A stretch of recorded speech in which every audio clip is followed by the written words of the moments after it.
جا رہے ہیں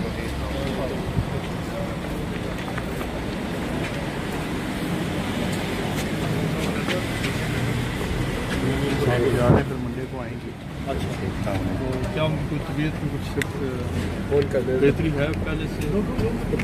بس اب اللہ خیر کرے گی, اللہ تعالیٰ بہتر کرنے والا ہے, لیکن ان کو پھر دوبارہ یہاں پہ منڈے کو آنا ہے.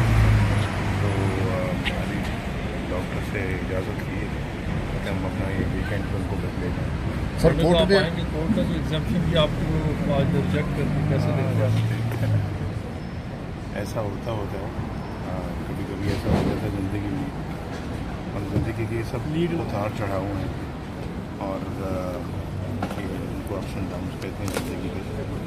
تو ایسا ہو جاتا ہے, اور کبھی کبھی سارے پرابلمز ایک ساتھ ہی آ جاتے ہیں, سارے مشکلیں ایک ساتھ ہی آ جاتی ہیں.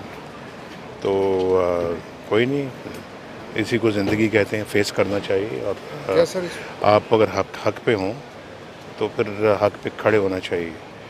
تو انشاءاللہ خیر ہوگی, اللہ تعالیٰ رحم کرے گا. جسٹس ہے کہ یہاں کورٹ سے بہت سارے لوگوں کو بڑے بڑے کیسز میں رعایت بھی مل جاتی ہے, یہاں ایک جنون ایک میں اپنے منہ سے یہ بات کیا کہوں, لیکن دنیا ساری جانتی ہے, بڑے بڑے مجرم جو ہے وہ بالکل آرام سے بیٹھے ہوئے ہیں.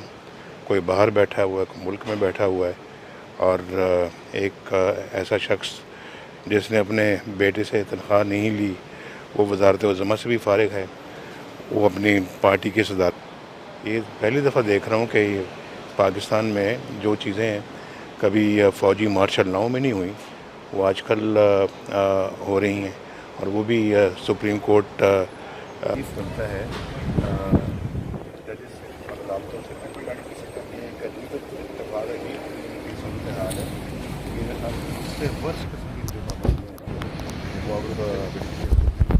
لگ رہی ہیں.